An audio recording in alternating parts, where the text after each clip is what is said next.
డంబుల్లా వేదికగా జరిగిన ఇండియా ఏ వర్సెస్ శ్రీలంక ఏ try series ఫైనల్లో భారత యువ జట్టు అద్భుత ప్రదర్శనతో మ్యాచ్పై పూర్తి ఆధిపత్యం చెలాయించింది. ఈ మ్యాచ్లో అందరి దృష్టిని ఆకర్షించిన పేరు వైభవ్ సూర్యవంశీ. ఈ ఫైనల్లో ఇండియా ఏ కుర్రాళ్లు శ్రీలంక బౌలర్లను ఉతికి పారేశారు. అసలు ఆ మ్యాచ్ లో ఒక 15 ఏళ్ల కుర్రాడు సృష్టించిన విధ్వంసం చూస్తే ఏం కొట్టాడురా బాబు అనకుండా ఉండలేరు. లిస్టే క్రికెట్ చరిత్రలోనే ఫాస్టెస్ట్ హాఫ్ సెంచరీ రికార్డును సమం చేస్తూ శ్రీలంక బౌలింగ్ ను చీల్చి చెండాడాడు. అసలు ఫైనల్ మ్యాచ్ లో ఏం జరిగింది, ఇండియా ఎలా మ్యాచ్ ను శాసించింది, పూర్తి వివరాలను ఈ వీడియోలో చూద్దాం. స్కిప్ చేయకుండా లాస్ట్ దాకా చూడండి. అలాగే ఇప్పటి వరకు మన ఛానల్ ని సబ్స్క్రైబ్ చేసుకుని వాళ్ళు సబ్స్క్రైబ్ చేసుకోండి. అలాగే వీడియో లైక్ చేసి చూడటం స్టార్ట్ చేయండి. ఇక మ్యాచ్ డీటెయిల్స్ లోకి వెళ్తే టాస్ గెలిచిన శ్రీలంక ఏ బౌలింగ్ ఎంచుకుంది. గ్రూప్ దశలో ఇండియా ఏ జట్టు సూపర్ ఓవర్ లో ఓడిపోయిన తర్వాత శ్రీలంక ఆటగాళ్లు సూర్యవంశీని చూసి ఐపీఎల్ మ్యాచ్ లో ఆడినట్టు కాదు, ఇంటర్నేషనల్ మ్యాచ్ లో ఆడటం అనే రీతిలో ఎగతాళి చేయడాన్ని వైభవ్ సహించలేకపోయాడు. మరియు ఒక ఘర్షణలో ఆటగాళ్లలో ఒకరిని తోసేశాడు. ఈ మ్యాచ్ లో వైభవ్ విధ్వంసకర ఉద్దేశంతో బ్యాటింగ్ కు వచ్చాడు. మొదటి బంతిని నేరుగా గ్రౌండ్ మీదుగా 4 కొట్టాడు. ఫస్ట్ బాల్ నుంచే మాస్ హిట్టింగ్ బౌండరీతో పరుగుల వేట కొనసాగించాడు. రెండో బంతిని పుల్ షాట్ ఆడబోయి టాప్ ఎడ్జ్ తీసుకుని కీపర్ మీదుగా బౌండరీకి వెళ్లింది. మూడో బంతిని డీప్ మిడ్ వికెట్ మీదుగా పుల్ షాట్ ఆడి 4 కొట్టాడు. ఆ తర్వాత సిక్సర్ల వర్షం కురిసింది. మూడో ఓవర్లో మహమ్మద్ సిరాజ్ బౌలింగ్ లో 3 సిక్సర్లు బాదాడు. అతి తక్కువ సమయంలో వైభవ్ తన అర్ధ సెంచరీని పూర్తి చేశాడు. ఈ బాస్ బేబీ కేవలం 11 బంతుల్లోనే ఈ మైలురాయిని చేరుకున్నాడు. ఇది లిస్టే చరిత్రలోనే అత్యంత వేగవంతమైనది. అతని అర్ధ సెంచరీని పూర్తి చేసిన ఆ 11 బంతుల్లో కేవలం ఒకే ఒక్క డాట్ బాల్ ఉంది. వైభవ్ సూర్యవంశీ మొదటి నుంచే బౌలర్లపై విరుచుకుపడ్డాడు. కేవలం 29 బంతుల్లో 94 పరుగులు చేసి మ్యాచ్ ను ఒక్కసారిగా భారత్ వైపు తిప్పేశాడు. అతని ఇన్నింగ్స్ లో 324 స్ట్రైక్ రేట్ తో 10 ఫోర్లు, 8 సిక్సర్లు బాదాడు. అప్పటికే శ్రీలంక దిగ్భ్రాంతికి గురైంది. శ్రీలంక కెప్టెన్ సహన్ అరచిగే బౌలింగ్ లో బ్యాటింగ్ చేస్తున్నప్పుడు వైభవ్ గాల్లోకి కొట్టిన డ్రైవ్ నేరుగా మిడ్ ఆఫ్ కు క్యాచ్ ఇచ్చాడు. ఈ మ్యాచ్ లో వైభవ్ ఆడిన షాట్లు ప్రత్యేకంగా ఆకట్టుకున్నాయి. అతను స్వేచ్ఛగా ఆడుతూ కవర్స్ మీదుగా బంతిని పదే గాల్లోకి లేపి శ్రీలంక బౌలింగ్ లైనప్ ను దండించాడు. అతని ఇన్నింగ్స్ 29 బంతుల్లో 94 పరుగుల వద్ద సెంచరీకి దగ్గరలో ముగిసింది. వైభవ్ సూర్యవంశీ ఇన్నింగ్స్ ప్రతాపానికి లంక తగలడిపోయింది. వైభవ్ అవుట్ అయిన తరువాత గత మ్యాచ్లా కాకుండా సంబరాలు చేసుకోవడానికి ఎవరూ అతని ముఖం దగ్గరకు రాలేదు. శ్రీలంక జట్టులో ఎవరూ సంబరాలు చేసుకోలేదు. 9వ ఓవర్ ముగిసేసరికే తాము మ్యాచ్ ఓడిపోయామని వారికి అర్థమైంది. 10వ ఓవర్ ముగిసేసరికి ఓపెనర్లు వైభవ్, ప్రియాంశ్ ఆర్యల వికెట్ల కోల్పోయిన భారత్ 140 పరుగులు చేసింది.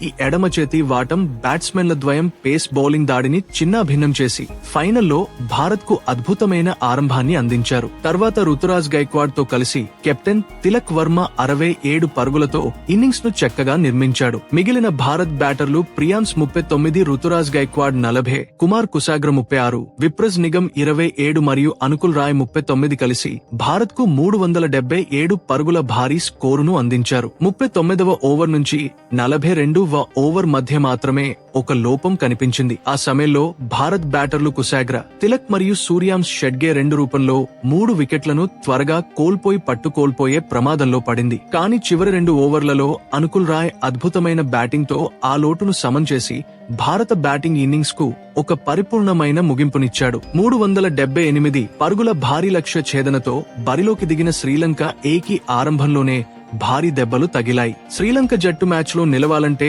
ఒక అద్భుతమైన ఆరంభం అవసరం. వారి టాప్ ఆర్డర్ దాదాపు ప్రతి మ్యాచ్ లోనూ పరుగులు సాధిస్తున్న తీరు చూస్తే ఆతిథ్య జట్టు అలా చేయగలదని ఎవరైనా నమ్మకంగా చెప్పవచ్చు. భారత్ తమ గత 2 మ్యాచ్లలో శ్రీలంక ఓపెనర్లను అవుట్ చేయడానికి చాలా ఇబ్బంది పడింది. కానీ ఈ మ్యాచ్ లో పరిస్థితులు పూర్తిగా భిన్నంగా మారిపోయాయి. పవర్ ప్లేలో ఎస్ ఠాకూర్ వేసిన అద్భుతమైన స్పెల్. ఆట ప్రారంభమైన మొదటి 5 ఓవర్లలోపే అవిష్క ఫెర్నాండో, నిరోషన్ డిక్వెల్లా అనే 2 ఓపెనర్లను పెవిలియన్ కు పంపాడు. ఠాకూర్ వేగం, బౌలింగ్ కోణాలు ఇద్దరు బ్యాటర్లను తల్లడిల్లించాయి. అవిష్క బంతిని ఎడ్జ్ చేసి స్లిప్ లో ఉన్న రుతురాజ్ కు క్యాచ్ ఇవ్వగా రౌండ్ ది వికెట్ బౌలింగ్ లో డిక్వెల్లా వికెట్లు చెల్లాచెదురయ్యాయి. చివరికి శ్రీలంక మొదటి 10 ఓవర్లలోపే 3 వికెట్లు కోల్పోయి మ్యాచ్ లో నిలిచే అవకాశాన్ని కోల్పోయింది. సదీర సమరవిక్రమ సహన్ అరచిగే పోరాడే ప్రయత్నం చేసిన భారీ లక్ష్యం ఒత్తిడి కారణంగా మ్యాచ్ క్రమంగా భారత్ చేతుల్లోకి వెళ్లిపోయింది. ఈ రోజు శ్రీలంక అనుసరించిన వ్యూహం కొట్టడం లేదా అవుట్ అవ్వడం,